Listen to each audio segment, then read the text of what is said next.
افغانستان کی سرزمین سے پاکستان کو مسلسل دہشت گردی کا سامنا ہے۔ حکومت پاکستان اور اداروں نے دہشت گردوں اور ان کے سہولتکاروں کے لیے زمین تنگ کرنے کا اعلان کر دیا ہے۔ افغانستان میں بیٹھے دہشت گرد پاکستان کے لیے کتنا بڑا چیلنج ہے اور اس چیلنج سے کیسے نمٹا ہے، اس سب پر بات کریں گے۔ ہمارے ساتھ موجود ہیں دفاعی تجزیہ کار ایئر کمانڈر ریٹائرڈ خالد چشتی۔ بہت شکریہ سر پروگرام میں اپنا قیمتی وقت دینے کے لیے۔ سر، افغانستان کی سرزمین سے پاکستان میں جو دہشت گردی ہو رہی ہے، ایک وہاں کی حکومت ہے جو کہتی ہے کہ ان دہشت گردوں کے ساتھ مذاکرات ہونے چاہیے، جبکہ ہم سب کو یا آپ کو بھی یہ نہیں لگتا ہوگا کہ وہ دہشت گرد جو ہمارے نوجوانوں کو شہید کر رہے ہیں، ہمارے نوجوان روز شہادت جو ہے پا رہے ہیں، ان کی وجہ سے ان کے ساتھ مذاکرات ہونے چاہیے یا ان کے ساتھ یہ جو آپریشن ہو رہے ہیں بالکل جائز ہو رہے ہیں؟ آپ کیا کہیں گے اس پہ؟ بہت شکریہ سوزین، آپ نے انوائٹ کیا۔ دیکھیے، یہ آن گوئنگ ایشو ہے اور یہ آج کا نہیں ہے، بہت دہائیوں سے ہم دہشت گردی کی لپیٹ میں ہیں، اور اس میں ہمیں ایک نیشنل کنسنسس ڈیولپ 2016 میں کر بھی لیا تھا جب معصوم بچوں کو شہید کیا گیا تھا ای پی ایس کے پشاور میں، اور پھر ویری ہوتا آیا۔ آئی ایم شیور تمام سیکیورٹی ایجنسیز اور لوگوں کے نیشنل انٹرسٹ ملک کے یہی ہے کہ جو بھی ہماری قومی تشخص کو، قومی سیکیورٹی کو کوئی بھی ہرٹ کرے، اس پر ہمارا ریزالو ایک جیسا ہونا چاہیے۔ ہمیں بیٹھ کر، میرا خیال ہے پولیٹیشین کتنے ڈس ایگریمنٹ کر لیتے ہیں، ایک دوسرے کو، مخالفین کو ووٹ ڈال دیتے ہیں۔ میں پولیٹیشین نہیں ہوں، نہ میں اس پہ کمنٹ کرنا چاہتا ہوں بیکاز وہ میرا مینڈیٹ نہیں ہے۔ تو ہم ایک دوسرے کے مخالفین، سخت ترین مخالفوں کے ساتھ حکومت بھی بنا لیتے ہیں، ایک دوسرے کو ووٹ بھی دے دیتے ہیں، تو ہم کیوں نہیں بیٹھ سکتے؟ اور کیونکہ ہم پر قرض ہے۔ یہ لیفٹنٹ کرنل صاحب جو شہید ہوئے ہیں، میجر صاحب جو شہید ہوئے ہیں، جو جوان شہید ہوئے ہیں، ابھی ہوئے ہیں، یہ نئی کہانی نہیں ہے، یہ ہمارے ساتھ ہوتا ہے۔ سینکڑوں ہمارے شہداء نے جانیں دی ہیں، نہ صرف آرم فورسز کے بلکہ سیکورٹی فورسز، مسلح افواج کے علاوہ پولیس اور سویلین حضرات، خواتین حضرات نے بھی۔ تو یہ ہمارے پہ قرض ہے ان لوگوں کا، بالکل ان بیویوں کا، ان ماؤں کا، ان بچوں کا جو گھر واپس نہیں گئے in the line of duty. تو یہ اس پہ irrespective strategy can be through consensus, جیسے میں نے کہا، ہم سخت ترین مخالفت کے ساتھ ٹیبل پہ بیٹھ جاتے ہیں، تو ہمیں آپس میں بیٹھ کر میرا خیال ہے ایک ایلیمنٹ آف انڈرسٹینڈنگ ڈیولپ کرنا چاہیے، اپنی نیشنل انٹرسٹ میں ملک کی کرنا چاہیے۔ دیکھیں، دشمن تو سوزین آپ کو ہمیشہ چاہے گا کہ آپ کمزور ہوں۔ مئی 2025 اسی سال کو 5 مہینے پہلے میں چینلز پر جب حاضر ہوتا تھا اس جنگ کے سلسلے میں، تو بہت سارے لوگ پوچھتے تھے، تجزیہ نگار اور آپ جیسے بھی اینکر، کہ اب وے فارورڈ کیا ہے ہندوستان کو؟ تو ہم نے بہت کیا۔ میں نے اسی وقت کہا تھا، not with pride, with concern, کہ یہ اب ہندوستان کے پاس چارہ ہی کوئی نہیں ہے سوائے پراکسی وار کے اور ان ایتھیکل ٹیکٹکس کھیلنے کے، فاؤل یا انفیئر پریکٹس میں۔ اور وہ یہی تھا کہ وہ ایسے سلیپنگ سیلز کو اٹھائے گا، بیکاز اس نے دیکھا کہ ایسٹرن بارڈر پر ہم اس کا مقابلہ وہ ہمارے ساتھ نہیں کر سکا، نہ سمندر پر نکلنے کی ان کو ہمت ہوئی، زمین پر تھوڑا بہت جو ہمت ہوئی وہ لائن آف کنٹرول پر منہ توڑ جواب ملا، ہوا میں تقریباً 85 جہاز لے کر آئے تو پھر 7 واپس لینڈ نہیں کیے، تو آج تک وہ ڈیفینڈ کرتے آ رہے ہیں۔ 5 مہینے بعد بھی ان کو یہ نہیں پتا کہ 10 مارے یا 12 مارے انہوں نے، بقول ان کے۔ تو یہ تو ہزیمت ہے۔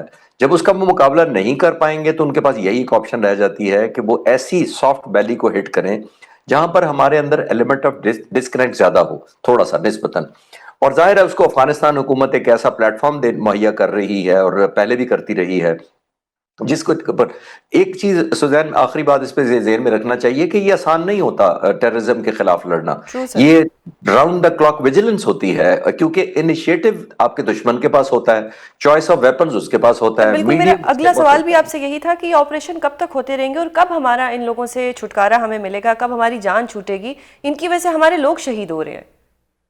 تو ذہن دیکھیے، جب دشمن سامنے سے آتا ہے، آپ پر حملہ ور ہوتا ہے یا آپ پر وار کرتا ہے نا، اس کا آؤٹ کم نظر آ رہا ہوتا ہے کہ آپ کتنی دیر چلے گا۔ وہ آپ نے دیکھا رات کے صرف 1 گھنٹے کے اندر اس پورے ریجن کا فیصلہ ہو گیا تھا۔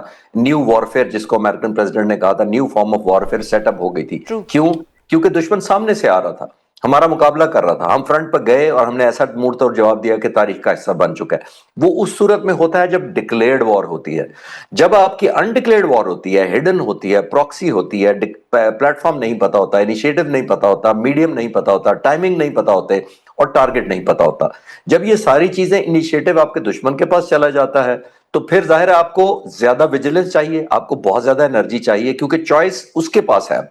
تو جیسے میں نے عرض کیا کہ اس کو ڈیفائن نہیں کیا جا سکتا، نہ ٹائم میں، نہ اسکیل میں، نہ ایک باؤنڈری میں کہ اتنے سالوں میں ختم ہو جائے گا۔ جو سوال کرنا چاہوں گی پولیٹیکل نہیں ہے، ایز اے پاکستانی، یا آپ سے بھی میں سوال بطور پاکستانی، کہ جو صوبائی حکومت ہے وہ کہتی ہے کہ ان کے خلاف آپریشن نہ کیے جائیں، مذاکرات کیے جائیں، صوبائی حکومت کو کیوں لگتا ہے کہ یہ فتنہ جو ہے یہ مذاکرات کرنے کے قابل ہے؟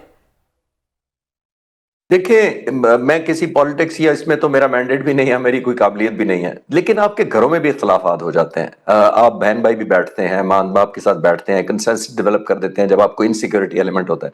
میں کسی کی سائیڈ یا بلیم نہیں لینا چاہتا، لیکن میں یہ ضرور کہنا چاہوں گا کہ ہمیں نیشنل انٹرسٹ کو ذہن میں رکھنا چاہیے۔ جو شاتیں ہو رہی ہیں، طریقہ کار مختلف ہو سکتا ہے اور طریقہ کار ایک دوسرے کو ہم کنونس کر سکتے ہیں، تو وداؤٹ ٹیکنگ اینی سائڈز اور پارٹیز لاجیکل ہے کہ، اور میں کسی ساتھ نہیں دے رہا کسی ایلیمنٹ کا، میں یہ کہہ رہا ہوں کہ اینڈ آف دا ڈے جب یہ شہید ہوئے ہیں جو سارے، وہ سب کے ہیں، وہ میرا بھی بھائی تھا، وہ میرا بھی بیٹا تھا، وہ میرا بھی رشتہ دار ہے جو اتنا ہی جتنا کسی اور کا ہے۔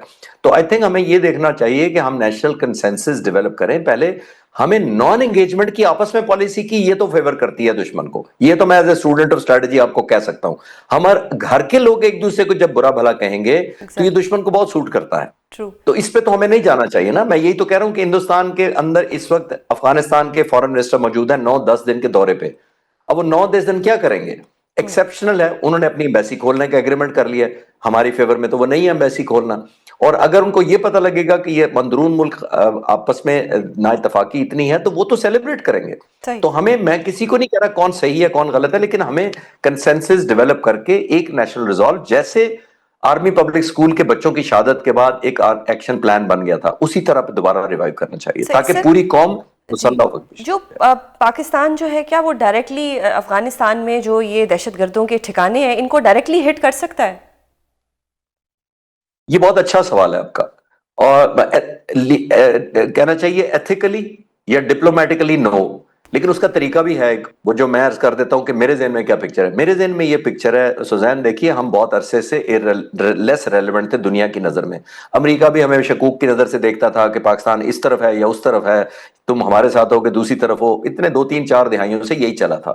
انڈیا نے بہت زیادہ ریلیونس گین کی ہوئی تھی، اب ٹیبل الٹ گیا ہے ہمارے حق میں، ہم نے اپنی ارن کی ہے کریڈیبلٹی، ہم نے وکٹری ارن کی ہے تو ہماری پاور میں اضافہ ہوا ہے۔ جیسے میں ہمیشہ کہتا ہوں کہ victory has value and the power talks to power. ابھی پاور ہمیں سمجھ کر امریکہ، چین، روس سب انگیج کر رہے ہیں تو ہم ریلیونٹ ہیں۔